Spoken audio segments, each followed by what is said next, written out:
tenemos que la descripción general de la aproximación de Gray.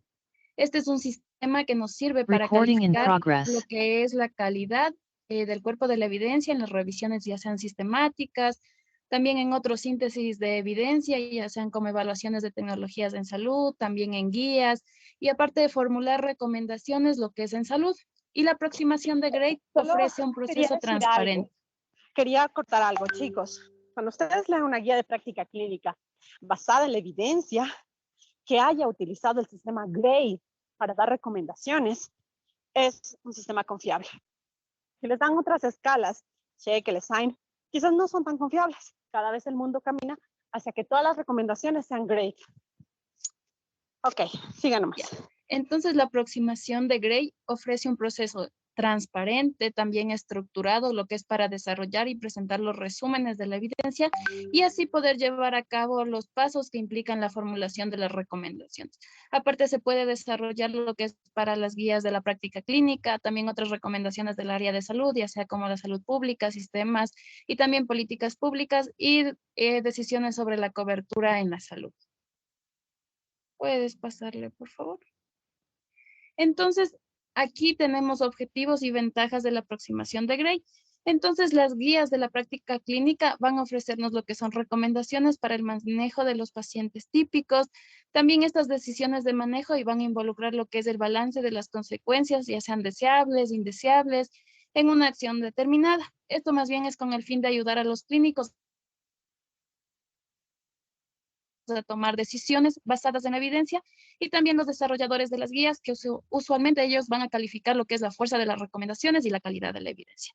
Entonces tenemos que la aproximación de Gray desarrollada, o sea, con el fin de subsanar las limitaciones de los sistemas previos, tiene ventajas sobre otros sistemas de calificación como son, que está desarrollada por un grupo extenso y representativo de los desarrolladores internacionales de guías. También es clara la clara separación entre el juicio sobre la confianza en la estimación del efecto y la fuerza de las recomendaciones. También la evaluación explícita de la importancia de los desenlaces en las diferentes alternativas de manejo, los criterios explícitos y exhaustivos para disminuir o incrementar lo que es el puntaje de la calidad de la evidencia.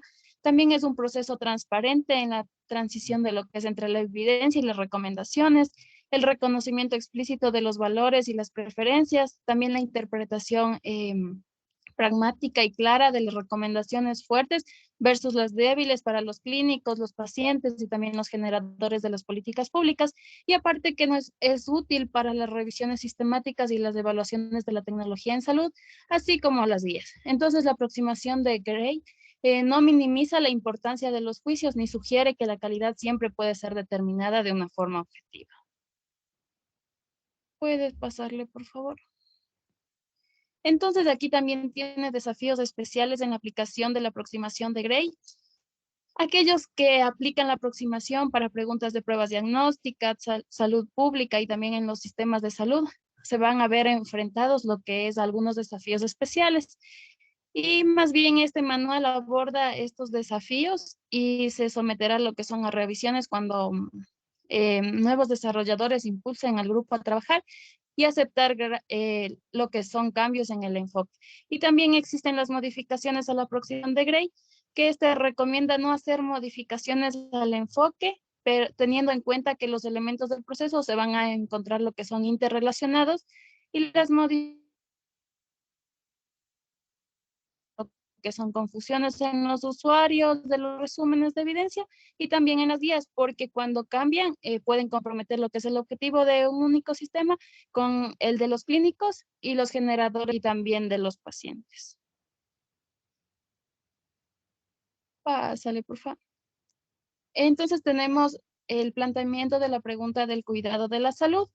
Este es un panel de una guía que se va a definir lo que es el alcance de la guía y también las recomendaciones previstas, que más adelante en otro capítulo ya les vamos a hablar acerca de las recomendaciones, ya que cada recomendación debe responder a una pregunta concreta también y sensible del cuidado de la salud, que esto nos va a conllevar a una acción.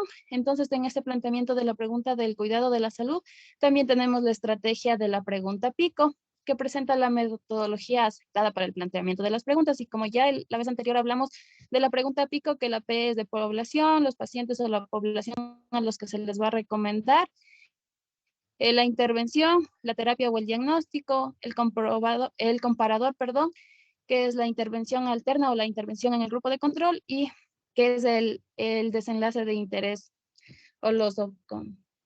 Pásale, por favor. Entonces, pueden existir también múltiples comparadores y también van a existir otras consideraciones de lo que es de Gray, que más bien está empezando a abordar lo que son preguntas de cómo determinar la confianza. También resulta importante para el desarrollo de las guías. Por ejemplo, aquí al tratar con intervenciones que influyan en el desenlace de la influenza, o sea, más o menos los ejemplos que van a hacer aquí. Y también las preguntas de pronóstico que se pueden refinar para incluir lo que son múltiples predictores como la edad, el género, la severidad, y también la respuesta a estas preguntas en conclusión de las consideraciones, para no alargarnos tanto y pasar al otro. Pásale, por favor. Entonces también tenemos formatos de preguntas de cuidado de salud con la aproximación de Gray. Entonces aquí vamos a definir que el sistema está configurado para que, o sea, ahorita nos están dando como que la teoría, pero cuando ustedes ya usan el sistema, solo colocan la intervención y solito se hace la pregunta. Eso es una maravilla.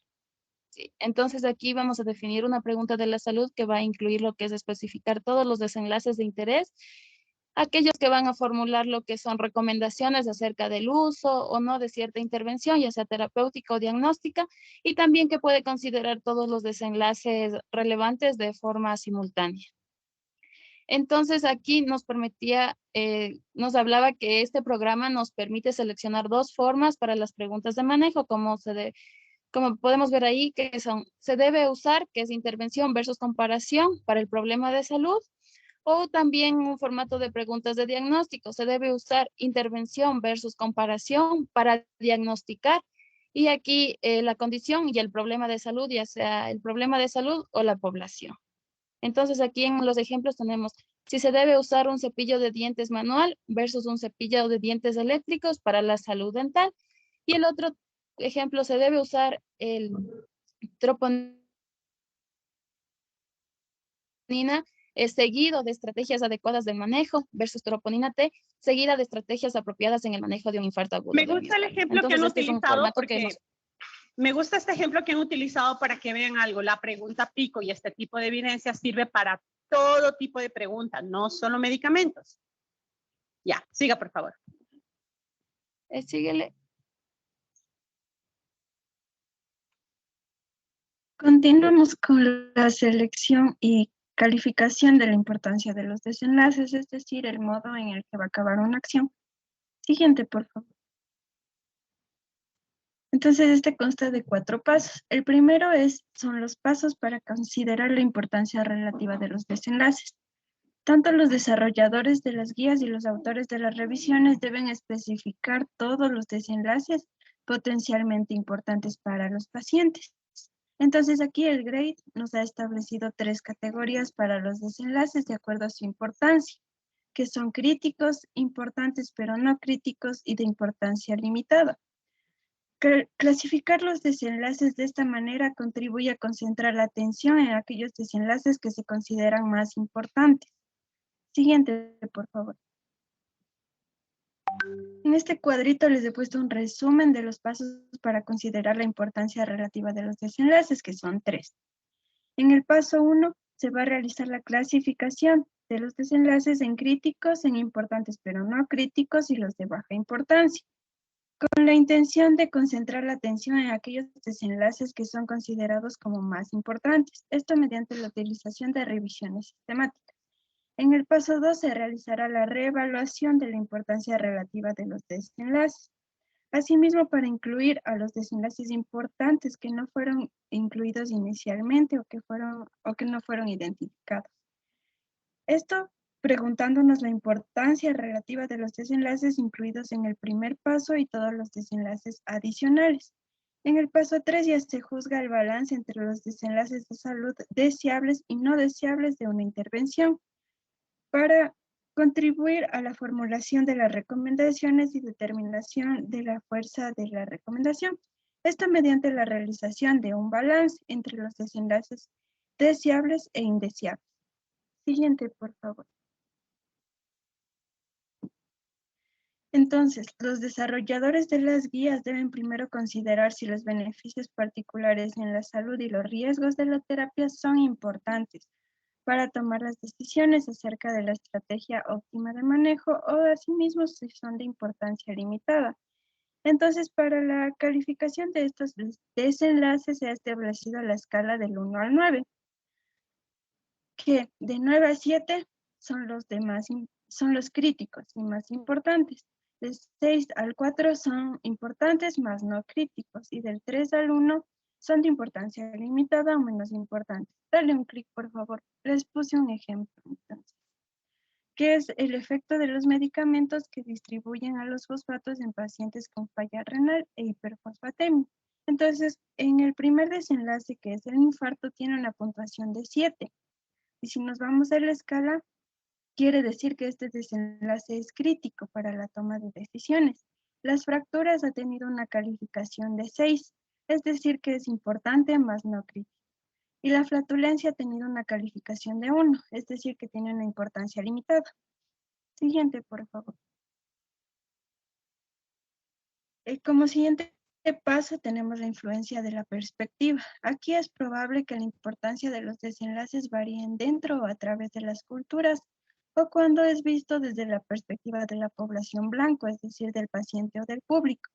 Aquí la diversidad cultural por lo general influye en la importancia relativa de los desenlaces, particularmente cuando se desarrollan recomendaciones para una audiencia internacional. Siguiente, por favor. Como tercer punto tenemos al uso de la evidencia para la calificación de la importancia de los desenlaces. Entonces, los desarrolladores de las guías idealmente deben revisar esta evidencia o conducir a una revisión sistemática de la evidencia en relación a los valores y preferencias de los pacientes acerca de la intervención bajo la evaluación en la pregunta, esto con el fin de informar la calificación de la importancia de los desenlaces. Entonces, se debe revisar la evidencia, ya que proporciona al panel una noción acerca de la variabilidad de los valores de los pacientes, asimismo la experiencia de los mismos con los efectos adversos y el peso atribuible a los desenlaces deseables versus los no deseables. Siguiente, por favor. Como cuarto punto tenemos a los desenlaces alternativos, o también conocidos como sustitutivos. Cuando los desenlaces importantes son relativamente infrecuentes o ocurren en periodos de tiempo prolongados, los investigadores por lo general deben elegir los desenlaces alternativos, también conocidos como sustitutivos o subrogados. Aquí los desarrolladores de las guías deben considerar los desenlaces subrogados únicamente cuando la evidencia de los desenlaces importantes para la población no existe.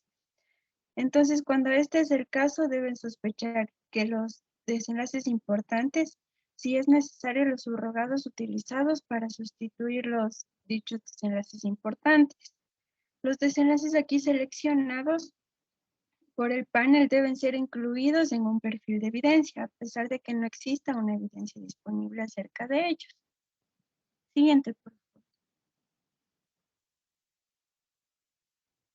Listo, ahora vamos a hablar del resumen de la evidencia. Pásale, por favor.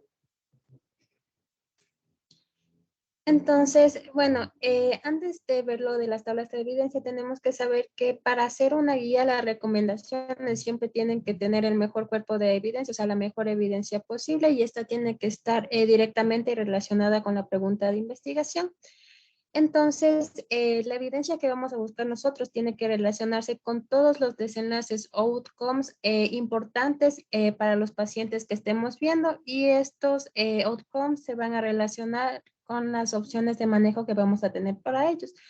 Para eso, el GatePro nos va a tener resúmenes de evidencias tanto en tablas de resúmenes de hallazgos o en perfiles de evidencias de Grade, que los dos van a estar en tablitas. Entonces, ¿qué son las tablas de evidencia? Bueno, estas van a ser herramientas claves en la presentación de la evidencia y de los resultados. Entonces, Estas van a ser un buen método para presentar la calidad de la evidencia disponible, teniendo juicios que sustenten la calificación de la calidad de esta misma y los efectos de esta, y cuáles serían las mejores alternativas de manejo según los outcomes de interés. Pásale. Entonces, en el perfil de evidencia de Grade, estos van a contener lo que son información detallada acerca de la evaluación de la calidad de evidencia y van a tener como un resumen de hallazgos para cada outcome individual que hayamos puesto para los pacientes. Entonces, ¿qué vamos a encontrar aquí? Aquí vamos a encontrar lo que es una lista de los desenlaces, el número y el diseño de los estudios. También. A ver, solamente quisiera decir algo ahí. Esto suena así como que súper teórico, pero cuando ya lo haces, es la parte más importante. Porque aún el grade, si está mal llenado, si está mal interpretado, te da un resultado errado. Por eso, quizás muy pocos de ustedes se dediquen a hacer guías de práctica clínica basadas en evidencia, pero es importantísimo que aprendan a validar la calidad, los sesgos y los riesgos de confusión que hay en un determinado estudio, porque de ahí parte las recomendaciones. Si tú haces todo mal, te puede salir una guía perfecta con una información chimba. Entonces es importante el equilibrio entre lo que se lee, lo que se recomienda, y por eso esto no se hace solo, se hace con un equipo. Ya, siga nomás. Listo, entonces sigo. Entonces aquí vamos a tener también que evaluar lo que es el riesgo correspondiente y también lo que es el efecto relativo. En esto del efecto relativo nos va a servir tanto para los desenlaces dicotómicos, que es cuando los pacientes van a tener o un enlace o un desenlace o otro. Entonces aquí vamos a valorar lo que es el riesgo relativo, que es el RR, la razón de momios, que es el OR o odds-ratio, que ya hemos visto antes, y la razón de riesgos, que es el hazard ratio. También vamos a ver lo que es el efecto absoluto. También vamos a encontrar en estas tablitas de los perfiles, vamos a encontrar la calificación global de la evidencia y vamos a encontrar notitas al pie de página que nos van a servir como explicación de ciertas cosas que quizás... Claro, porque si tú dices, este RR está impreciso, aquí hay un riesgo de sesgo. A ver, ¿dónde dice? Usted no puede decir eso si no hay una justificación. Y sepa algo, si usted favorece un medicamento en lugar de otro, a alguien le va a cuestionar y le va a demandar. Así que es súper delicado hacer este tipo de trabajo. Ya sé. Pásale, por favor. Entonces, ¿cómo vamos a crear la evidencia? Bueno, esto ya vamos a tener más ejemplos adelante, pero esto primero vamos a crear una tabla de evidencia, una tabla de perfil, y luego vamos a crear, bueno, se ve un poco borroso, se va a crear los perfiles de grade, vamos a poner la evidencia, vamos a agregar manualmente el desenlace que queremos para el paciente, y vamos a poner qué tipo de desenlace es, porque muchas veces son dicotómicos o continuos. Entonces, aquí la mayoría de veces se encuentran los efectos relativos, ya que la mayoría de desenlaces que buscan son desenlaces dicotómicos, o sea, la comparación de efectos si es que en un paciente se dio o no se dio un efecto. Entonces, esto vamos a ver después en los ejemplos. Pásale, por favor. Listo, bueno, aquí tenemos un perfil de evidencia en donde vamos a ver las partes que vamos a tener aquí. Dale un clic. Dale otro clic.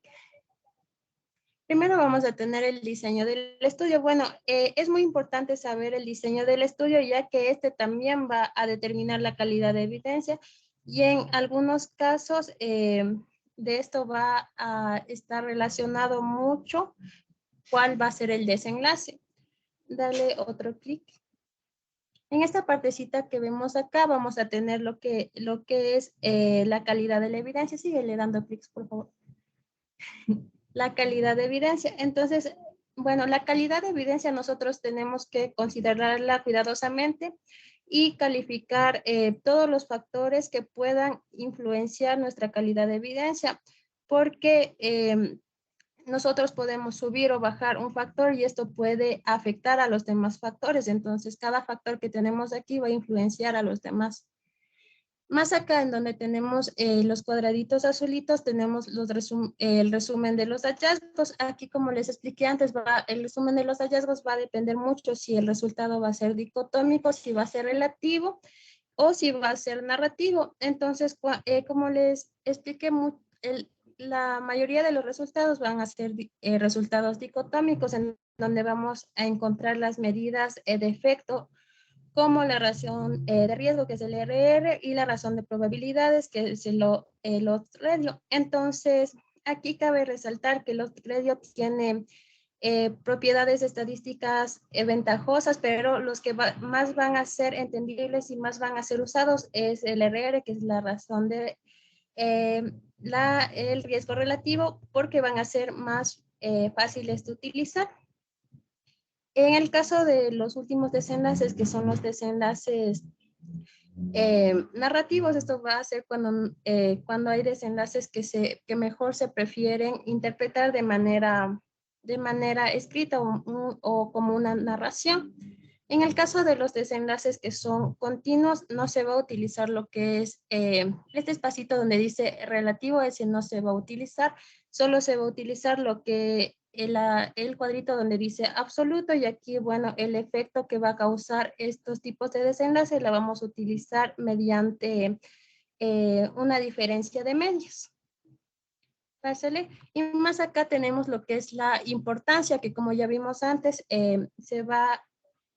Dale para atrás, por favor. La importancia, en donde vamos a tener una escala de importancia que va a ir del 1 al 9, como ya nos explicó mi compañera anteriormente. Van a haber resultados que no son importantes, resultados que son importantes y resultados que van a ser críticos. Pásale ahora sí. Pero Luego cabe vamos... señalar que, a ver, ¿qué tan crítico es el resultado? No lo pone usted como investigador supergenio. Esta calidad,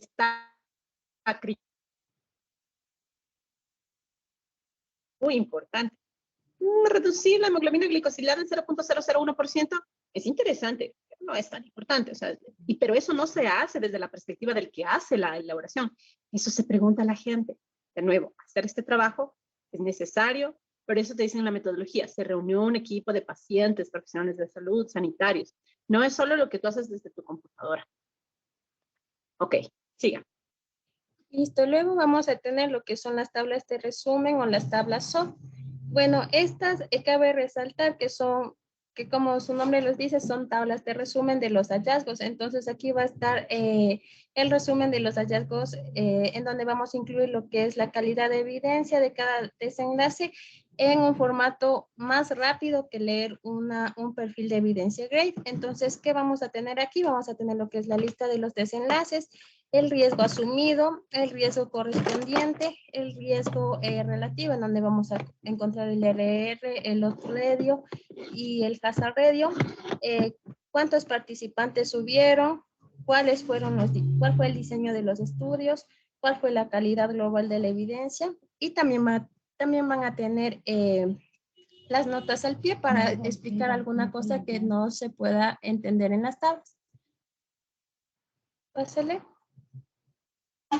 Bueno, aquí tenemos un ejemplo de una tabla SOP en donde vemos acá cuáles van a ser los outcomes primarios. Acá arriba tenemos la pregunta, vamos a tener lo que es la pregunta. Y aquí vemos que están viendo mortalidad, también están viendo el sangrado. Aquí vemos cuáles fueron los efectos absolutos. Tenemos, como ya vimos antes, el efecto relativo. Entonces, esto se trató de un resultado dicotómico. Tenemos el número de pacientes, cuál fue la calidad de evidencia GRADE y comentarios de ser necesarios. Y acá abajo vemos las notitas de pie para alguna explicación si es necesario. Pásale, por favor. Bien. Con respecto a la calidad de la evidencia, GRADE provee una definición específica de la calidad de la evidencia que es diferente en el contexto de formular recomendaciones y en el contexto de resumir los hallazgos en una revisión sistemática. Si bien GRADE sugiere diferentes enfoques para la clasificación de la evidencia, para una revisión sistemática y para una guía, el manual se encarga de resaltar la información que es específica para cada uno de los grupos. No obstante, para los autores de las revisiones sistemáticas, la calidad de la evidencia refleja el grado en que estamos seguros que el estimativo del efecto va a ser correcto. No obstante, como las revisiones sistemáticas no, o por lo menos no deberían formular lo que son recomendaciones, requieren una definición diferente. Los autores de las revisiones sistemáticas van a calificar la calidad del cuerpo de la evidencia de forma separada para cada uno de los desenlaces importantes para los pacientes. La calidad de la evidencia se califica para cada desenlace a través de los estudios, que es el cuerpo de la evidencia. Esto no significa calificar cada estudio como una sola unidad, sino por el contrario, GRADE es centrado en el desenlace. La calificación se hace sobre cada desenlace y la calidad puede ser, incluso es probable que difiera de un desenlace al otro. Uno puede tener más relevancia que otro. No obstante, nos pone este ejemplo, donde en una serie de ensayos clínicos aleatorizados, no enmascarados, en los que se medía tanto la ocurrencia de trombosis cerebral y la mortalidad por todas las causas. Es posible que en el caso de trombosis, que es mucho más susceptible a los juicios sesgados, se baje la calificación por riesgo de sesgo, mientras que para la mortalidad por todas las causas no suceda lo mismo. No obstante, vemos que en base al cuerpo y a los estudios, estos se pueden sesgar de diferente manera, dependiendo lo que estemos estudiando. No obstante, GRADE evalúa la calidad del cuerpo de la evidencia en uno de 4 grados. Este va a ser alta, moderada, baja y muy baja. Alta, donde hay una confianza alta en que el verdadero efecto esté cercano del estimativo del efecto. Moderado, hay una confianza moderada en el estimativo del efecto. El verdadero efecto es probable que esté cercano al estimativo del efecto, pero hay una posibilidad de que sea sustancialmente diferente. Baja, la confianza en el estimativo del efecto es limitada. El verdadero efecto puede ser sustancialmente diferente del estimativo del efecto, y muy baja, se tiene muy baja confianza en el estimativo del efecto. El verdadero efecto es probable que sea sustancialmente diferente al estimativo del efecto. No obstante, para ello vamos a tener factores que pueden disminuir la calidad de la evidencia, así como factores que pueden aumentar. No obstante, estos factores que pueden disminuir son las limitaciones en el diseño o ejecución del estudio. Este puede disminuir 1 o 2 niveles. Esto es cuando recopilan a los pacientes que van a participar. Resultados inconsistentes no concuerdan con la conclusión o los resultados propuestos por el estudio. Igualmente disminuyen 1 o 2 niveles. La evidencia indirecta, ausencia de evidencia directa, disminuye 1 o 2 niveles. La imprecisión en los resultados que puedan haber y los sesgos de publicación. También van a ver los factores que pueden aumentar esta calidad de evidencia, como es una gran magnitud en el efecto, por ejemplo, un fármaco que en verdad tiene un buen resultado en un estudio, el efecto de gran tamaño, que pueden igualmente aumentar 1 o 2 niveles.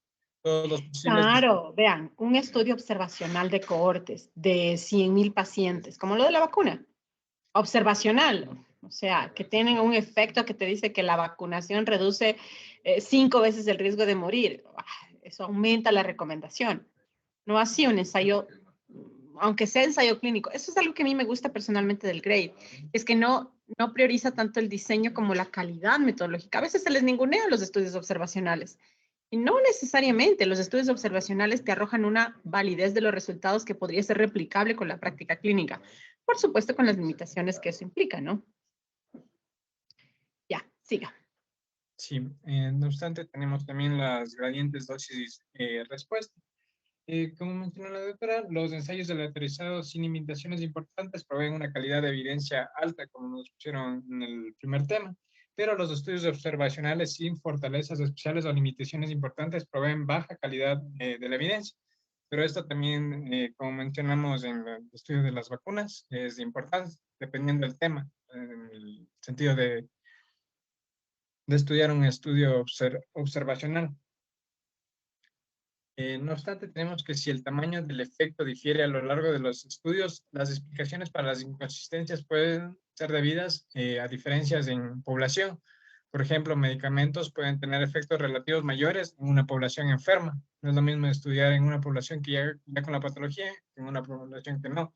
Las intervenciones, efectos mayores a dosis más altas. En los desenlaces, la duración del seguimiento. En estos mismos ocurren los sesgos, que muchos pacientes no están desde el inicio hasta el fin, y el método del estudio, como son los ensayos clínicos utilizados, con mayor o menor riesgo de sesgo. Esto debido a la ausencia de enmascaramiento, ya que muchos ya conocen a la población que van a utilizar, la ausencia misma del enmascaramiento, el recuento incompleto de pacientes y el desenlace, que muchos de ellos no llegan al final del estudio, y otras limitaciones, como es un sesgo de reclutamiento en los ensayos aleatorizados de grupos. No obstante, también nos habla de los sesgos de publicación, que es una sobreestimación sistemática de los efectos beneficiosos o riesgosos subyacentes debido a una publicación selectiva de estudios. Dentro de ellos vamos a tener estudios preliminares y pilotos, donde los estudios más pequeños tienen mayor probabilidad de ser negativos, por ejemplo, aquellos con hipótesis descartadas o falidas, y permanecen sin publicar. Las compañías clasifican algunas como información del propietario.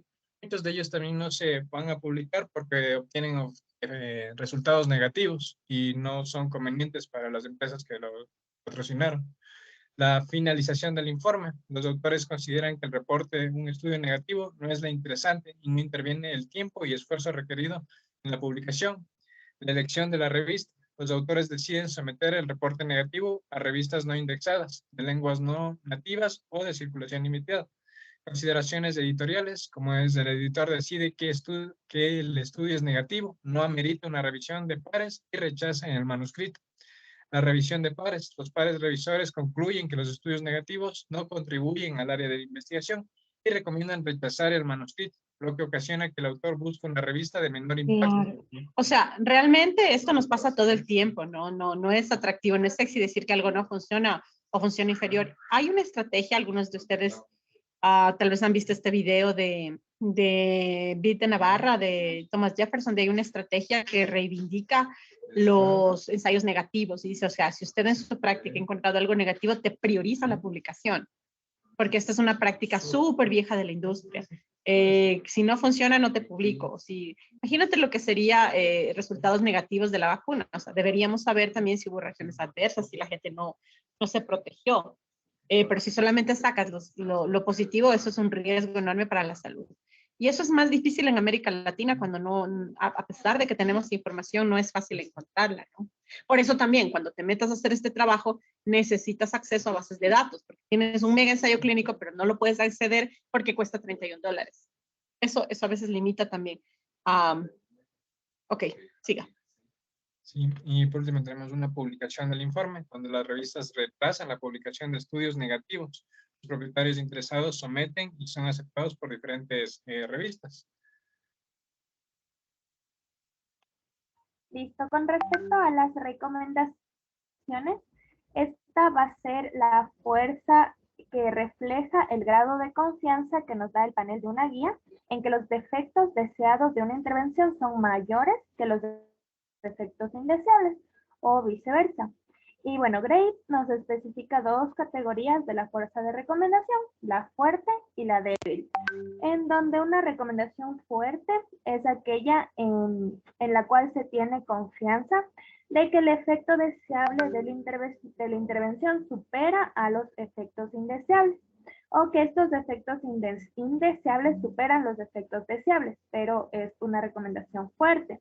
Es decir, esto implica que la mayoría o todos los individuos se van a beneficiar por el curso de esta acción recomendada. Mientras que una recomendación débil, en cambio, va a sugerir que no todos los individuos se van a beneficiar por el curso de esta recomendación. Y bueno, aquí se puede dar ciertas implicaciones para diferentes usuarios de las guías, como por ejemplo en los pacientes, en los clínicos y en los desarrolladores de políticas. Estas recomendaciones fuertes van a hacer que los pacientes deseen el curso de esta acción, los clínicos igualmente van a recibir el curso de esta acción recomendada y los desarrolladores de políticas también van a adaptar estas políticas a sus situaciones. Y en caso de las débiles, pues la mayoría igualmente de individuos no van a desear el curso de esta acción, no se van a aplicar estas medidas y al momento de formular políticas se va a requerir mayor debates y participación de muchas más partes interesadas. Pásale, por favor. Bueno, como parte del balance entre las consecuencias deseables o las indeseables, esto nos habla en que existen efectos relativos grandes en una intervención cuando estas apuntan a la misma dirección, ya sea que están apuntando hacia efectos deseables o efectos indeseables, pero mientras apunten a la misma dirección, nos van a garantizar que una recomendación es fuerte. Mientras que por el contrario, si tenemos efectos que están apuntando en direcciones opuestas, es decir, que tenemos grandes efectos deseables y también grandes efectos indeseables, nos van a llevar a tener una recomendación débil. Con respecto a la confianza en valores y preferencias, esto habla sobre que existe incertidumbre sobre estos valores y las preferencias entre los pacientes, y esto va a disminuir también la fuerza de las recomendaciones. Es decir, que mientras más incertidumbre tengan los pacientes con respecto de estas acciones, mayor va a ser la probabilidad de que tengamos una recomendación débil. Como por ejemplo, puede existir un paciente que está esperanzado, o sea, más positivo, puede prestar más atención a que va a tener un beneficio, mientras que un paciente que sea pesimista, que está negativo, en cambio este va a concentrarse más en los riesgos de la terapia que podría ser beneficiosa. Entonces, bueno, aquí tiene mucho que ver las preferencias del paciente para ver si es débil o fuerte la recomendación. Y también va a ser importante el uso de los recursos, es decir, de los costos. Es decir, que uso de recursos o costos es importante y debe ser considerado de igual manera importante como otros factores como son la mortalidad o la morbilidad o la calidad de vida para los desenlaces clínicos de una intervención. Pásale, por favor. Y bueno, para redactar estas recomendaciones, la forma en la que se recomienda redactar es que se debe ofrecer al clínico tantos indicadores como sea posible para poder entender e interpretar estas recomendaciones. Primero, estas siempre deben responder a la pregunta clínica inicial, entonces siempre se debe especificar que los pacientes o la población a quienes está dirigida esta recomendación o a quienes se dirige estas intervenciones de la manera más específica y detallada posible.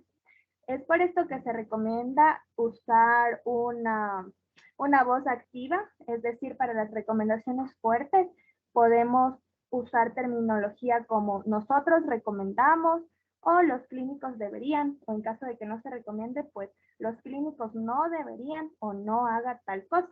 Y para recomendaciones débiles se sugiere usar frases como nosotros sugerimos o nosotros recomendamos condicionalmente, así, etc. Pásale, por favor. Y bueno, aquí les presento que también Grade ha decidido ofrecer ciertos símbolos preferidos para que estos usuarios de las guías podamos interpretar de mejor manera las recomendaciones usando números o letras para expresar la calidad de la evidencia o la fuerza de la recomendación. Como podemos observar en la tablita, para la calidad de evidencia alta tenemos tanto un símbolo como letras. Entonces los símbolos van a ser estos 4 circulitos rellenos de cruces o la letra va a ser la A. Mientras que para moderada ya solamente tenemos los 3 circulitos con cruces y la letra B y así progresivamente hasta la letra D. Y para la fuerza de recomendación, los símbolos van a ser flechitas apuntando hacia arriba, mientras que el número sea el 1, y flechitas apuntando hacia abajo cuando en cambio se refiere a que hay una fuerte recomendación en contra de esta intervención. Listo. Siguiente, por favor. Bueno, continuando con la exposición, cuando ya ahorita entremos al Grade Pro, vamos a observar que nosotros tenemos 2 intervenciones por realizar en el Grade Pro. Intervenciones que son terapéuticas e intervenciones diagnósticas. Entonces, ahora les voy a hablar un poco de esta parte diagnóstica. Siguiente, por favor. Ya. Entonces, primero les voy a recordar un poco acerca de las diferentes pruebas que vamos a tener. Entonces tenemos pruebas que van a dar de resultado positivo o negativo, como la prueba de, o sea, como el test de embarazo. Entonces, si la mujer está embarazada, sale positivo, si no negativo. Obviamente con los diferentes errores que pueden tener, pero esto es o positivo o negativo. Vamos a tener las pruebas que van a tener variables ordinarias. En este caso, nosotros vamos a estimar, o sea, eso va a ser más clínico y un puntaje nos va a dar diferentes, va a ser de un diferente significado. Por ejemplo, que tenga 15 es que un paciente está alerta, o un paciente que tenga 3 está en un estado comatoso. Y variables continuas. Estas van a ser las pruebas de laboratorio, como un paciente que se le hace una biometría hemática y se le pide una, o sea, y se ve la hemoglobina y tiene 8, entonces tiene una anemia moderada. O sea, esto va a ser una variable continua. Siguiente, por favor. Entonces, para nosotros poder saber si está bien hecha la pregunta, tenemos que evaluar, o sea, tenemos que hacer lo siguiente. Se debe usar la prueba A versus la prueba B en algún paciente o en alguna población, o se debe usar la prueba A versus la prueba B para algún propósito. Ejemplo, digamos que al inicio del COVID, la prueba, o sea, la única prueba que había es la prueba rápida, pero luego sale la PCR. Entonces sería, o sea, y la PCR supondría, o sea, es mejor porque nos va a ayudar a detectar, o sea, tiene una especificidad mejor. Entonces sería, se debe usar la PCR versus la prueba rápida para pacientes con COVID-19, o sea, más o menos así. Siguiente, por favor. También tenemos que establecer el propósito de la prueba. Entonces, para esto nosotros tenemos que, o sea, dejar muy claro los signos, los síntomas, la parte sanguínea, que nosotros queremos ver para identificar alteraciones fisiológicas, establecer pronóstico, monitorizar la enfermedad y pues tener una respuesta al tratamiento o tamizaje o al diagnóstico. También tenemos que establecer el rol de una prueba porque vamos a tener diferentes tipos de pruebas. Pruebas de reemplazo, pruebas de triaje y pruebas de adición. Las de reemplazo es como lo que les puse en el ejemplo. O sea, si hay una prueba, o sea, una nueva prueba puede sustituir a una prueba anterior porque esta va a ser más precisa, puede ser menos invasiva, menos riesgosa, menos costosa. En cuanto al triaje y la clasificación, aquí se incluye la vía diagnóstica existente y solo los pacientes con un resultado particular en la prueba de triaje van a continuar en la vía de evaluación y una prueba de adición, en la cual se va a adicionar a una, o sea, va a ser como opcional para confirmar el diagnóstico, pero ya se va a mantener la prueba que ya existía para esa enfermedad. Siguiente, por favor. Ya también las preguntas clínicas tienen que estar claras, entonces se tiene que establecer el rol o el propósito de una prueba o una estrategia de prueba que va a tener o sea, diferentes cosas. O sea, o sea, va a ser esto en cuanto a pico, o sea, pacientes, intervención, comparación y los desenlaces. Entonces aquí les puse un ejemplo. En pacientes con sospecha de enfermedad arterial coronaria, se deberá usar tomografía computarizada, espiral multicorte de las arterias coronarias. Esta va a ser la intervención como reemplazo de la angiografía coronaria invasiva convencional para disminuir las complicaciones con tasas aceptables de falsos negativos asociados con eventos coronarios y falsos positivos que llevarían al tratamiento innecesario y complicaciones, que este va a ser el desenlace. Entonces, en el caso de, o sea, si la tomografía ya nos sirve para nosotros poder evaluar una enfermedad arterial coronaria, esta va a ser menos costosa y va a tener la misma efectividad que una angiografía, pues se estaría cumpliendo y no se quedaría con la tomografía computarizada.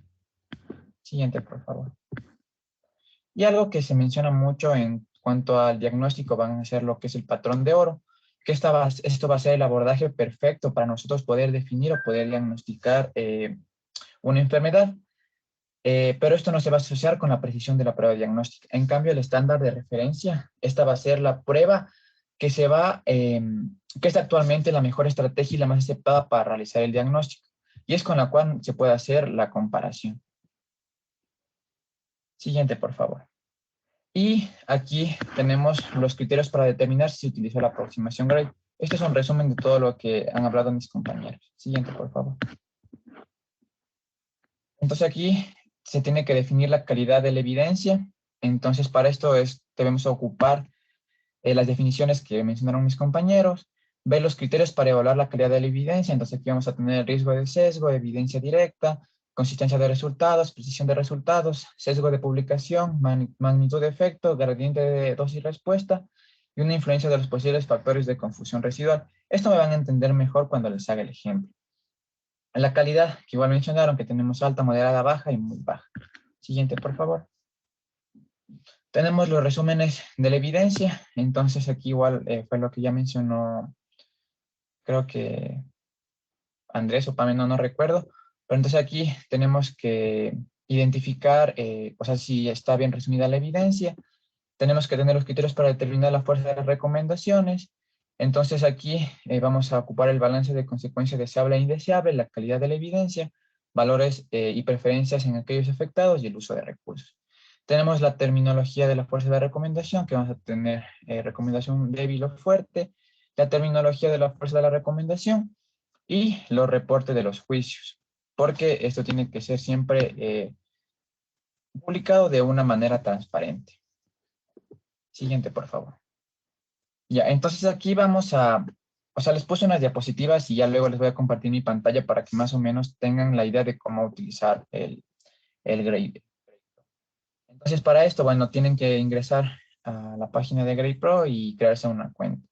Y justo, ¿me puedes dar el control, Andrés, por favor, para poder indicarles?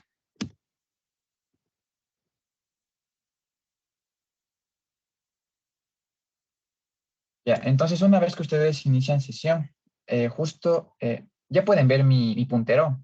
¿Pueden confirmar, por favor? No, no se ve.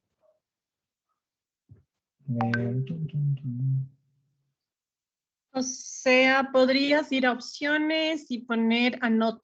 Te vas a ver opciones y pones Anot y ahí ya te sale para que tú mismo puedas. Yo estoy haciendo este garabato, ¿sí ven? A ver, ahí creo. Ya. Ya. Te vas a ver, vi opciones arriba al lado de la cosita ya, verde. listo. Ahí pueden ver. Sí, ven que está. Ver. Sí, ya. Ya, entonces, regrésale, por favor.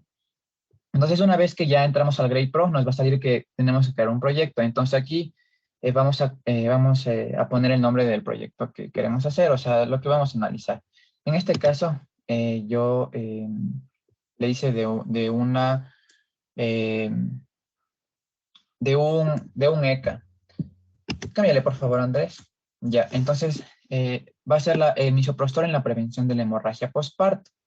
Ya, entonces ese fue el nombre que puse para el proyecto. Este es el ejemplo del Rodrigo Enríquez, pero bueno, vamos a decir que vas a usar tu ejemplo, ¿ya? Lo que pasa es que intenté usar el que usted nos dijo, de dióxido de cloro. Súper fácil.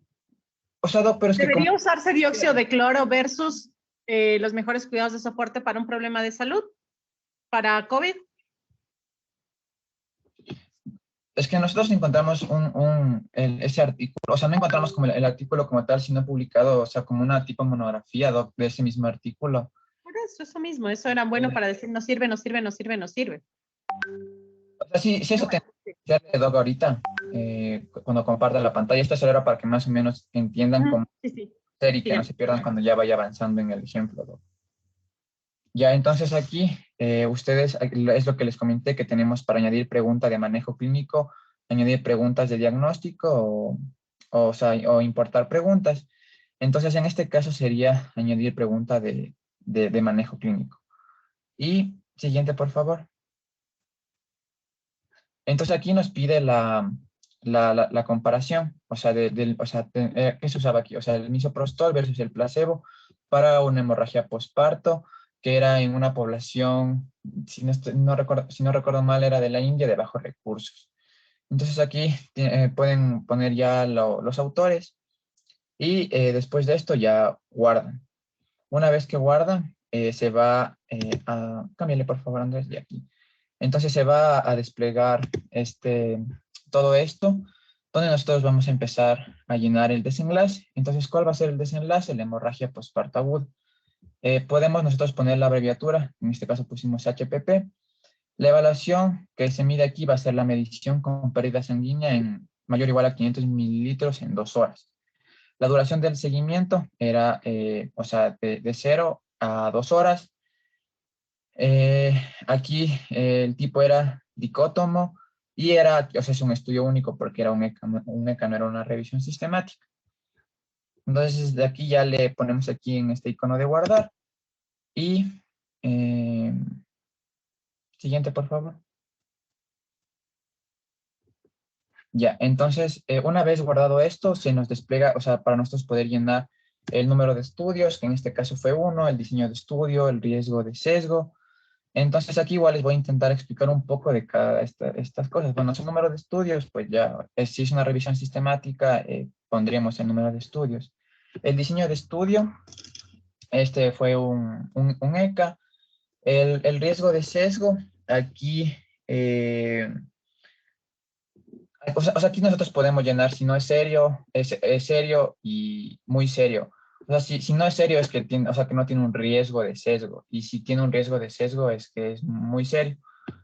O sea, uno de los ejemplos que encontré para que entiendan, por ejemplo, en el riesgo de sesgo, es, por ejemplo, que tenemos un estudio que para detectar pacientes con COVID, pero que no están ocupando PCR, sino pruebas rápidas. Entonces, esto podría darnos un riesgo de sesgo porque podríamos tener falsos positivos o falsos negativos. En cuanto a la inconsistencia, aquí la inconsistencia es, por ejemplo, si se tomó, eran revisiones sistemáticas de diferentes años. Digamos, se tomó revisiones sistemáticas del 90 al 2010, pero las del 90 al 2000 daban un factor protector y del 2000 al 2010 un factor de riesgo. Esto va a ser una inconsistencia, entonces aquí pondríamos que sí tiene una inconsistencia y que, o sea, cuando se llena ponen que es serio o muy serio. En cuanto a la evidencia indirecta, es que, o sea, quieren aplicar como los resultados para una población a la que no se estudió. En el caso de que Obvio que se hace. O sea, ¿cachas que cuántos niños menores de 6 años había en el ensayo pivotal de la vacuna de Sinovac? ¿Sabes cuántos niños menores de 3 años? Que ahora se quería dar a menores de 6 y de 3. Habían menos de 10 pacientes. Eso es evidencia indirecta. Se vacunaron adultos, pero aplicando esa evidencia indirecta, pues estamos vacunando niños. ¿Qué tan ético es eso? Complicado, porque ¿qué tan ético es probar en niños a ver si hay algún riesgo? Más complicado. Pues para que vean que en la vida real no siempre hay la pregunta pico que yo quiero del fármaco que quiero. Resulta que incluyeron pacientitos que no necesariamente son los representativos, ¿no? Esto casi siempre, esto le baja la calidad, yo diría que el 90% de los estudios. Pero es parte del tomar decisiones basados con lo mejor que tengas, ¿no? Ya, siga por favor, querido. De ahí, en cuanto a la imprecisión, esto iba más relacionado, por ejemplo, con la población que se debería tener para un estudio, que esto se calcula. No, la imprecisión tiene que ver con el intervalo de confianza. La imprecisión es la típica, ¿no? Sacó un riesgo relativo de 2.4, el intervalo de confianza va de menos 0.6 a 2.7. O sea, no es ni chicha ni limonada, ni protege ni no protege. ¿Cuándo? Esa es la imprecisión del resultado. Puede que haya un resultado favorable, pero estadísticamente no hay significancia. A eso se refiere la imprecisión. Ya, sí, Doc. O sea, eso es que, o sea, en lo que leí, Doc, decía que también, o sea, si no se cumplía con la población que se tenía. La población es heterogeneidad. También puede verse, pero, no, perdón, yo estoy mal. También es inconsistencia, imprecisión, heterogeneidad, y depende del diseño, ¿no? Porque, por ejemplo, si ábrele, está solo un ensayo clínico.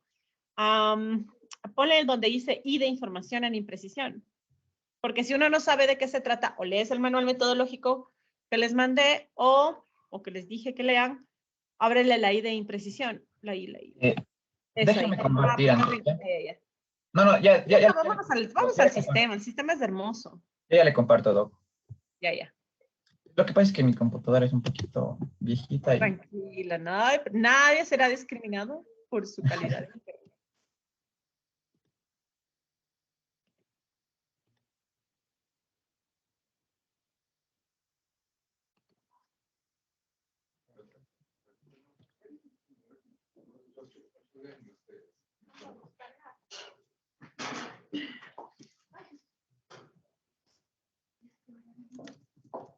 ¿Pueden ver mi pantalla?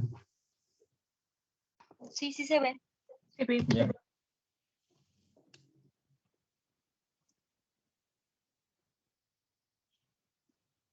Oh, puede ver ahí.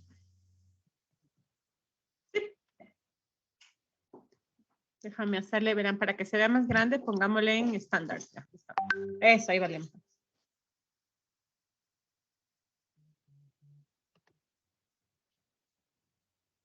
Ya, Doc. Entonces, bueno, aquí está lo de la imprecisión, que es lo que la doc nos estaba comentando del intervalo de confianza. Y lo de, o sea, doc, le prometo encontrar el tamaño muestral, pero ya, o sea, si usted nos dice que es lo del intervalo de confianza. Y, por ejemplo, otras consideraciones aquí como, o sea, la parte, si hay intereses económicos, sociales, que eso también, pues, si hay alguno, deberíamos ponerlo. Entonces, aquí ya les voy a enseñar en el caso de que, o sea, nosotros podemos aquí ir agregando, o sea, ahorita como ya le llené esto, pero ustedes pueden aquí agregar que no se ocupó en todos ensayos aleatorios, sino fueron estudios observacionales, por ejemplo. Y aquí ponen explicaciones y les va a salir o sea, ustedes describen por qué no está cumpliendo todo, o sea, o sea, con adecuados diseños. De ahí, el número de pacientes, aquí vamos a poner el evento que fue 52 y en total fueron 812. En cuanto al misoprostol, al placebo fueron 97 de 808. Y ya nos va dando como el porcentaje del evento de misoprostol 6.4 y de placebo 12%. Aquí tenemos el riesgo relativo y aquí ya, o sea, podemos poner el intervalo de confianza, que como vemos, o sea, si tiene un buen intervalo de confianza. Y esto ya nos da o sea, automáticamente se da o sea, por eso, por la página. Y nos da que, o sea, nos da que la calidad de este es alta. Y bueno, aquí la importancia tenemos que poner que es crítico porque decía que, o sea, lo que más crítico podría llegar a ser es si evaluaba la muerte, es el riesgo de muerte o los pacientes muertos que hubo, pero aquí está evaluando la hemorragia que también pone en vida a la paciente, pero no es lo máximo que puede llegar a tener. Y en el caso de que no sea tan importante lo que están evaluando, en este caso yo puse, o sea, en 8 de crítico porque no evalúa muertes como. Y una vez que ya se crea o sea, la tabla, nosotros la podemos exportar. Entonces aquí donde dice exportar tabla, nosotros lo tenemos, o sea, podemos hacerlo en diferentes formatos. Podemos en PDF, en Word, si queremos seguir editando algo. Y van a ver aquí que ponemos descargar y le hacemos se descarga y aquí tenemos nuestra tabla o sea, de si tenemos una buena evidencia de Gray. Entonces aquí están los autores, aquí está la pregunta que se hizo. Igual aquí ustedes pueden ponerse como autores de pregunta y sale su nombre y tenemos la evidencia. Y, por ejemplo, aquí solo les puse que en una explicación en la inconsistencia, solo para que vean que se les va a ir desglosando. Si ponen que hay riesgo de sesgo, que si hay evidencia indirecta, como dijo la doc en ese estudio de las vacunas. Y aquí se les va a ir desplegando, por ejemplo, aquí este nivel. Entonces, como si hay inconsistencias, si se aplicó en niños, en una población que no era y así. Y esto en cuanto al Grade Pro. Y aquí está dado que le intenté hacer el dióxido de cloro para tratamiento de SARS-CoV-2, pero no, o sea, aquí está.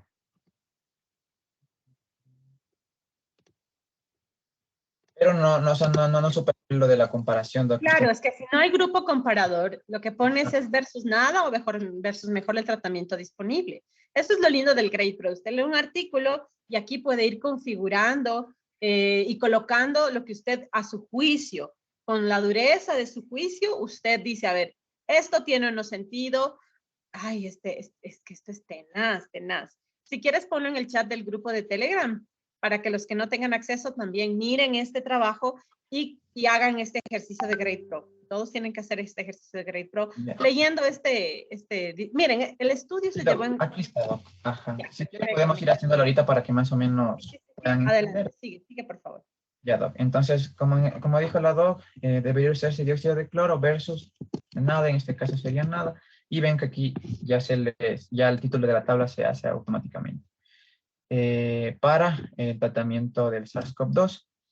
Entonces, eso es lo que, hasta aquí no vamos a poner el nombre de los autores porque no vale la pena. Y aquí pueden poner su nombre de la pregunta. Entonces, una vez que ya hicieron esto, permítanme un momentito. Aquí le dan a guardar y listo. Entonces, aquí vamos a agregar el desenlace. ¿Cuál es el desenlace que se evalúa aquí? En este caso, o sea, creo que solo es... por aquí estaba el objetivo que decía del artículo.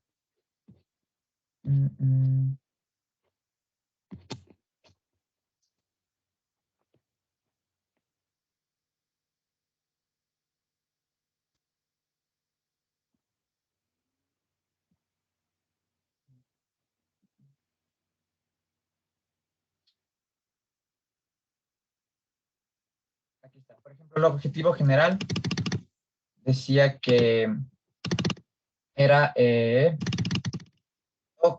se puso mi pantalla negra. Permítame, le reinicio ya, por favor.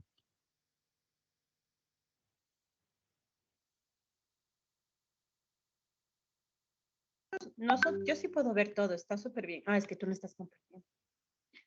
Tranquilo. Sí, yo estoy compartiendo, Doc, pero ahorita ya se puso negra mi pantalla. Ya no, se ve bien. Ajá, ya.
Hola.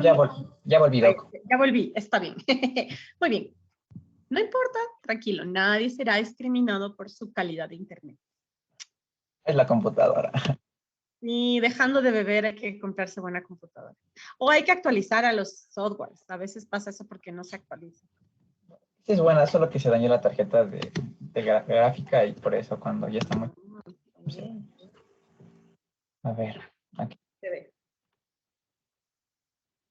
Entonces, vamos.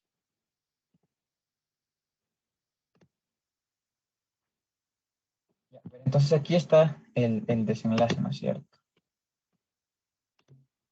El desenlace, Doc, si me podría... o sea, el desenlace decía que era evidenciar la efectividad y toxicidad del dióxido de cloro en pacientes sintomáticos respiratorios. Ellos a lo largo del documento dicen que usaron el dióxido de cloro para evitar complicación y muerte. Entonces, desenlace, muerte. Ponle ya, muerte. La pregunta ¿es el dióxido de cloro una intervención eficaz para reducir la muerte comparado con los mejores cuidados de soporte? Sí, que lo que ellos hicieron fue un estudio en donde evaluaron en un grupo como de 100 pacientes.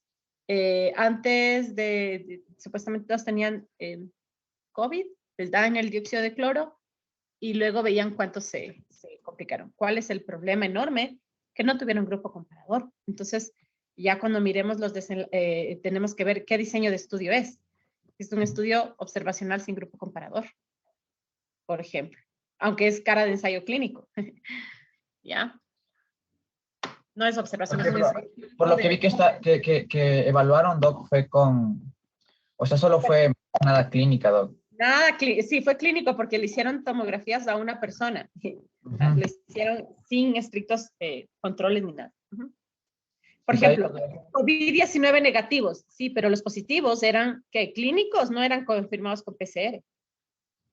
Doc, de hecho, aquí dice que en los criterios de inclusión, o sea, también de solo personas que tuvieron contacto con otras personas que tenían COVID, pero Claro, eso es impreciso. Además que luego cuando ves los resultados, te explican algo que debería estar en metodología, te explican que no tuvieron fondos para hacerle PCR a todos, que tampoco tuvieron seguimiento de tomografías a todos.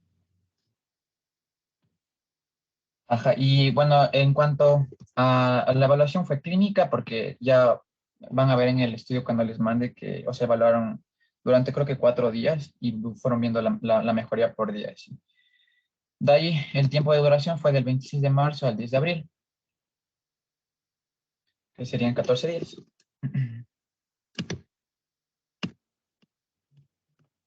Entonces aquí tienen que ir poniendo así. Pero sería del día 1 al día 14. De aquí, igual como es un estudio único. Entonces aquí agregamos el desenlace. Agregar desenlace. Y en base a esto nosotros podemos ir ya evaluando esto. A ver.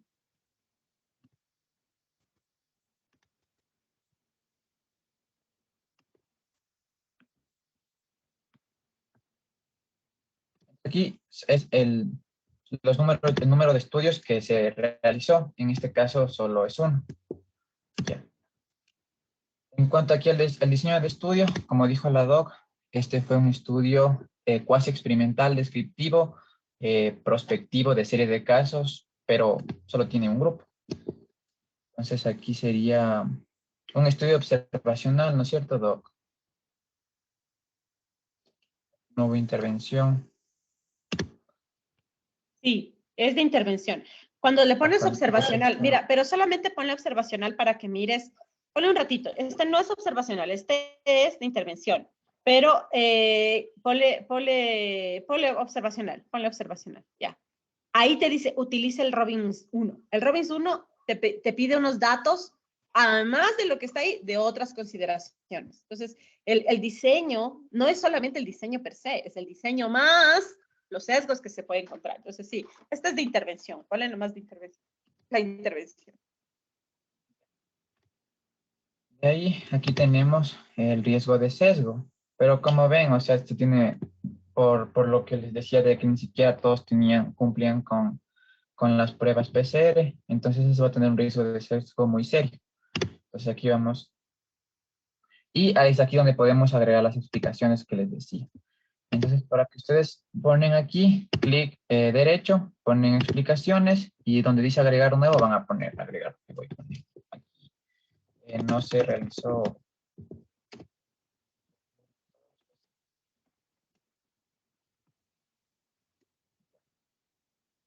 Y esto luego se les va a reflejar en la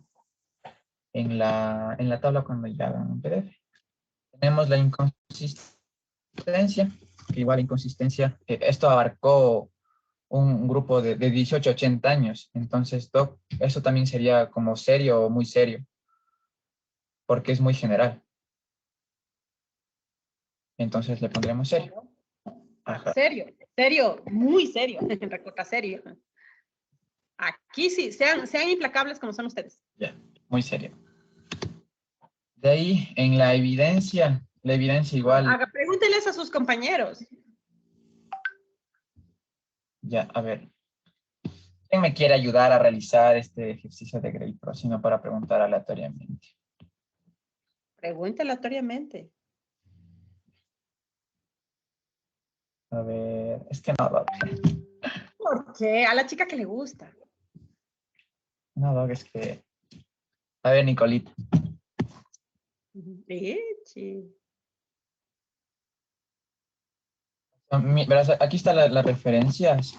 Y entonces solo con la referencia ya vas a poder ver si es una evaluación, o sea, cómo es la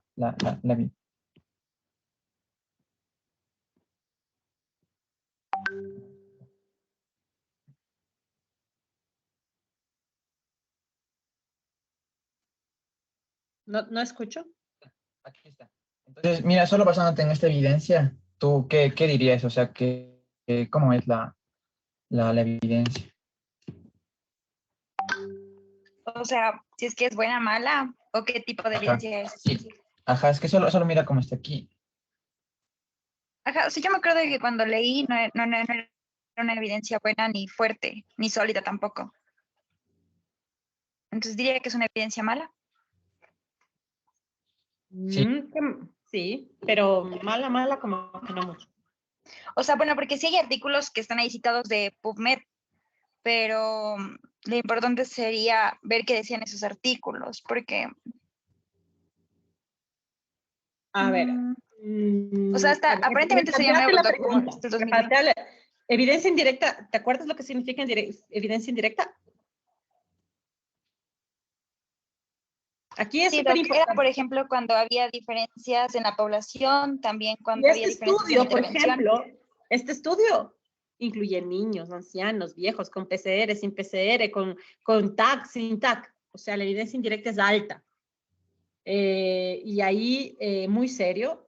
Y la justificación podría ser, el ensayo no tiene grupo comparador, los grupos no están bien diseñados, todos estos argumentos. ¿Ya?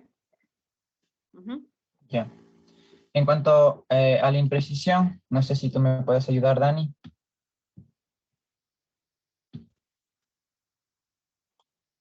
A ver.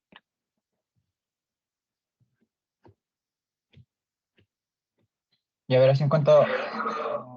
la imprecisión tiene que ver con lo que dijo la doc del intervalo de confianza.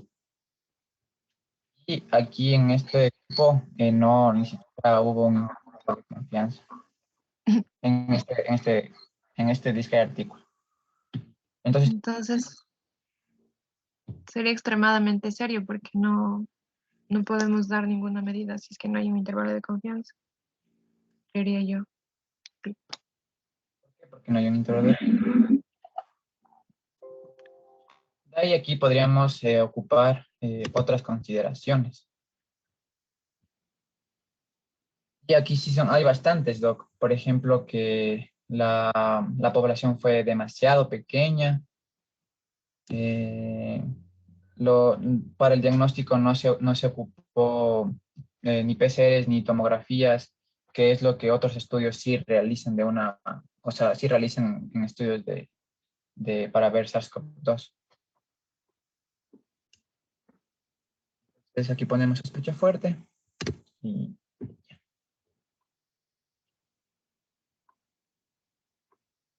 de ahí, Doc, teníamos lo que el dióxido de cloro y solo nos daba que habían ocupado las 104 personas, Doc, y las 104 se tomaron. Entonces aquí sería con el evento y total. Claro, o sea, que hay un problema porque es que no se tomaron todos, Ajá. el evento fue de todos, pero no se puede, no hay grupo comparador, entonces no te pueden salir los cálculos. Ponle con los datos que ellos te dicen. Fueron 106 personas, pero no se sabe realmente, cuando tú miras el resto de información, terminan como 25 o 30 personas. Mira, bájale un poquito, ahí está. Dice, fiebre tuvieron mujeres, hombres, 68 y 62. Bueno, bájale más. Vale. Habla dos. Es ahí, mira. Estuvieron un total de 55, 49, total en números, 104 pacientes. Ya. Pero no te indica claramente cuáles tuvieron el evento. El evento muerte, dicen que 0. Nadie murió. Parece que No, nadie murió. nadie murió. Entonces el evento sería 0 y total 104. Bien, en cuanto al número, o sea, aquí sería 0, ¿no es cierto? Y no tenemos un intervalo de confianza. Entonces, eso creo que ya tenemos más datos. Entonces, con el intervalo, o sea, como no ni siquiera podemos poner un intervalo de confianza, no vamos a tener ni riesgo relativo ni riesgo absoluto, y desde aquí ya nos marca que la certeza, o sea, la evidencia va a ser muy baja. Y en cuanto a importancia, aquí, o sea, si entre comillas se evalúa la muerte, pondremos que es crítico, porque evalúa muerte. Y de ahí ya solo tendríamos que imprimirla, o sea, que sacarla en PDF la tabla, Doc, para poder poner en las exposiciones. Y eso sería todo en cuanto al Grade Pro, Doc. Bueno, es un poquito más complejo, pero ahora no borres. Ándate, por favor, a este lugar de acá. Una vez que tú has llenado todo esto, por favor, da clic aquí. ¿Dónde, Doc? Aquí donde estoy rayando yo, si ves una... Ah, ya. Aquí, ahí aquí. Ahí, es como... Es ahí. Ahí, ponle. Tabla de resumen de hallazgos o perfil grade versión 2. Cualquiera de estas. Esta es aplicar. Ponle aplicar. Entonces,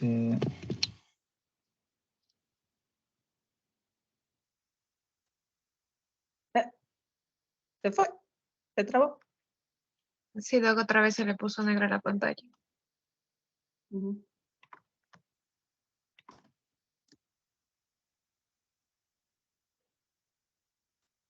No vale. Que regrese porque ya tiene. Sí, ya va a regresar, Doc.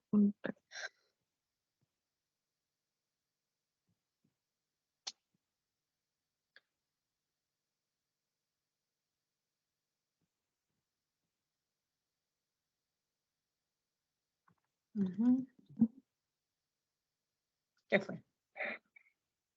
Aún no me pone para que le deje ingresar desde Doc. Está reiniciando la compu.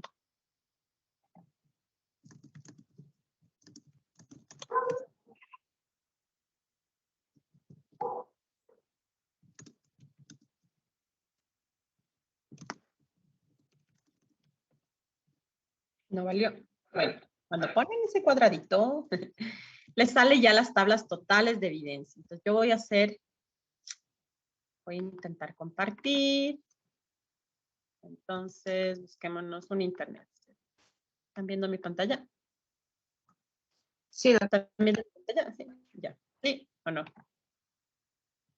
Sí, se ve, Doc. Entonces entran a Grade Pro. perdón, Doc, ya volvió otra vez.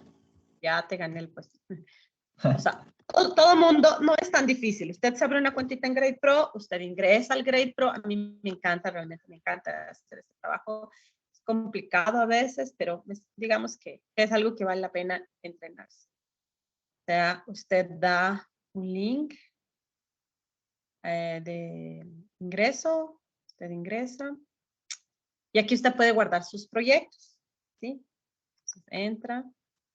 Esto es para desarrolladores de guías de prácticas clínicas. Ok. Entonces, yo debería estar así si me gusta recibir. Y no, yo no debo crear una cuenta porque ya estoy. Tengo cuenta.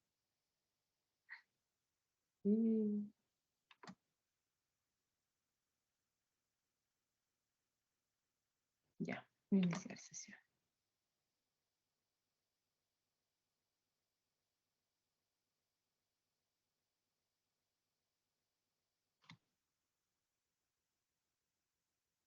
Listo.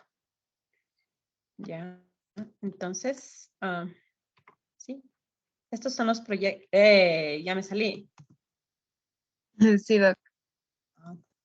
Pues no, como que se traba el internet aquí. ¿Y ahora dónde está el? Estoy con un programa que es pesadísimo. Querido estudiante, puedes tú ver tu pantalla. Solamente quiero que aplasten el botón para que vean cómo salen las tablas. Ya, Doc, ahorita ya. Ojalá que ya no me falle. Doc, ahí ya pueden ver. Entonces. Ya, exacto. Ándate a esa tablita que es como tablita. Aquí. ¿Y qué pongo? Dale clic. ¿Ya? Ya me salí, no sé dónde estoy. Ya te me perdiste y ahí estás. Perfil A grade. ver, grade versión 2 por ahí. El perfil grade, abajo. Este ya. Ya, ahora vuelve a poner la tablita. Y ponle tabla de resumen de hallazgos, versión 3. No. Entonces, ándate acá. No, del otro lado. Así podrías dar verle la versión 2. Ya, te sale más pequeña como para... Ahora, ándate en la barra más azul, mirando al frente a tu mano de izquierda, donde dice tabla de evidencia. Ahí abre. Más abajo, más abajo, más abajo. Eso ahí, tabla de evidencia. Ahí, ajá. ¿Sí? ¿No vale? Pero no, solo esta es la tabla de evidencia. Entonces ponle presentaciones. No nos deja. Ir al módulo, ponle ahí. Ya. Aceptar. Cuando haces ya, estás diciendo que es importante esta tabla de evidencia, sí, pero lo mejor es esta parte. A ver, haz juicio. ¿Este es un problema prioritario de COVID? Sí. ¿Quién dice? Pones aquí la bibliografía. Bájale. 2. ¿Los efectos indeseables son altos? Con el dióxido de cloro, no sabemos. Y ahí pones, no se sabe si el dióxido de cloro mata o ayuda. 3. Los efectos deseables arriba y los indeseables abajo. 4. ¿Hay certeza de la evidencia? No. Y aquí pones los detalles. El estudio está mal hecho, el grupo comparador, no pasaron un comité de ética. Y 5. ¿Es posible que la variabilidad de tantas personas podría cambiar estos valores principales? 6. Balance de los beneficios. ¿El balance riesgo-beneficio es favorable o desfavorable? Ya. Tú aquí vas diciéndole al tomador de decisiones, oiga, hay poca evidencia de lo que se hace, sin juicios morales, sino con los pocos datos que haya. ¿Es costoso hacer esto? Bueno, quizás no es costoso. Ya bájale. 7, 8. Se necesita, ¿cuál es la certeza de la evidencia? Ahí sí, no tenemos nada. La costo efectividad, no tenemos nada, o sea, no se sabe si no funciona ni gratis. Equidad, o sea, el impacto de salud y la equidad, y esto es relevante para intervenciones, por ejemplo, es equitativo. ¿Deberíamos o no cubrir fórmulas sucedáneos de la leche? ¿Deberíamos o no cubrir ciertas prótesis? ¿Es equitativo? Ya. ¿La intervención es aceptable para el tomador de decisiones? O sea, para el ministro, para tu jefe de servicio. Bájale. Entonces aquí te dice sí, no, y te dice justifique. ¿Es fácil implementar? Bájale un poquito. Entonces tú vas llenando todo esto y al final, todito, el sí, no, eso se llena entre más de una persona, por supuesto. Bájale más y al final el sistema te pondera con los sesgos, con la evidencia, con los costos. El sistema tiene un algoritmo de inteligencia artificial que te dice, a ver, hay esta recomendación para usar, recomendación condicional, no use, o definitivamente piénselo mejor. Esta tabla quizás es lo más importante del Grade Pro, porque el tomador de decisiones le da igual el chi cuadrado de lo era, al ministro le da igual, pero cuando el ministro ve que hay poca certeza, pero que aumenta la equidad, pero que es muy costoso y que la evidencia no, es muy floja y tú le justificas por qué no cubrir el dióxido de cloro, esto le convence al tomador de decisiones para hacer mejor las cosas. Ok, chicos, muchísimas gracias por su tiempo. Gracias, queridos chicos del Grade Pro, me encantó. Es un tema bien difícil, o sea, no voy a negarles que es un tema súper complicado, pero pues ahí vamos a estar. El chico que faltó a la exposición anterior y que tiene 0, ¿quién es? ¿Está con nosotros? Es del otro curso. Ya. Bueno, y somos los responsables. Ustedes son los dedicaditos. Muy bien, chicos. Me encantó, súper bien. No le tengan miedo a esto, al Grade Pro. Lo que sí es complejo, pero se supera. Entonces, ¿cuál va a ser el reto o el desafío? Ya. Todos los grupos, grupo 1, grupo 2, grupo 3, va a leer este ensayo clínico chimbo. Y va a hacer esto que acabamos de hacer, una tabla de evidencia. Y va a poner la parte de, esta parte de las recomendaciones, con la poca o mucha bibliografía que usted encuentre. Claro, preciso y conciso, pero bien citado, ¿ya? Grupo 1, grupo 2, grupo 3. ¿Ok? Perfecto. Entonces, ya les he puesto en el Telegram, ¿y cuándo me pueden entregar esto? Sería la evaluación de este primer módulo de MBE. ¿Cuándo me podrían entregar esto? 2 semanas. ¿Está bien 2 semanas? Ya. Entonces, ya he puesto cómo podemos, si ustedes miran el Telegram, donde está mi décimo está acá. para que podamos, vamos a tener que tener clases los sábados porque no vamos a alcanzar a terminar y la verdad es que me duele en el alma tener que romperles al último rato la hora de clases, de me parte el alma, porque en serio, voy a clases y me delega el rector a una cosa y yo tengo clases. No sé, pero bueno. Vamos a salir. Entonces, la próxima, este sábado no tendríamos porque no estaban avisados, pero el jueves 2 veríamos, está igual planificada, antibióticos en cirugía, herida infectada, resistencia bacteriana. El 4 de junio, sepsis. El 9 de junio, fluidos en el paciente politraumatizado. El sábado, hipertrofia prostática. El 11 de junio, el 16 de junio, anestésicos locales. El sábado 18 de junio, osteomielitis y resistencia bacteriana. El jueves 23 de junio, nutrición en cirugía y uso racional de IVPs. ¿Ya? Y terminamos, Dios quiera, el 1 de julio, ¿ya? Y así pues, les paso sus notas a tiempo, terminamos todo con toda la tranquilidad del mundo, ¿ok? ¿Qué más les iba a decir? Vamos a procurar tener una clase más o menos de 1 hora y media, de 10:30 a 2, ¿ok? 10:30, 11 a 2, ¿sí? Para que salgan de su clase de no sé qué a las 10 y 10:30 nos podamos conectar. ¿La clase va a ser virtual o en la facultad? Va a ser virtual, Doc. Entonces nos convendría que siga siendo virtual también. Bueno. O no lo sé. Sí, es que no vale movilizarles a ustedes por una incomodidad mía. O sea, yo con gusto, pero al menos. ¿Y los jueves vienen para algo o solo vienen para mí? En teoría vamos a ir para medicina legal, Doc, pero como es el problema de las aulas, no estábamos en eso. Es de 1 a 3. De 1 a 3. Tienen medicina legal. Entonces conmigo sí nos podríamos ver 4:30. El problema, Doc, es que se nos complica el tema de la movilización, que es lo que le había comentado, y por eso es que incluso la anterior vez le pedí que sea más temprano. Ya. Entonces hagámosle virtual. Si alguien no se siente cómodo con la vida virtual, ahí. A menos que empecemos a las 3, Doc, si es que usted puede, ahí podemos irnos de No correo. puedo porque a las 3 tengo una sesión de carrera que se acaba como a las 4. Sí, voy corriendo a firmar cosas y me vengo corriendo ahí, me vengo a la casa porque no puedo, en la carrera no me dejan en paz, aquí quiero concentrarme, ¿sí? Hagámosle virtual nomás, ¿ya? Ya, Doc. Sí. Ok, chicos. Les agradezco enormemente su comprensión y les mando un abrazo gigante.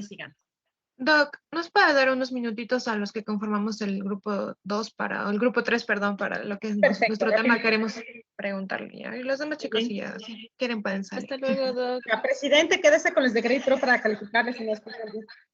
A ver, rapidito su duda.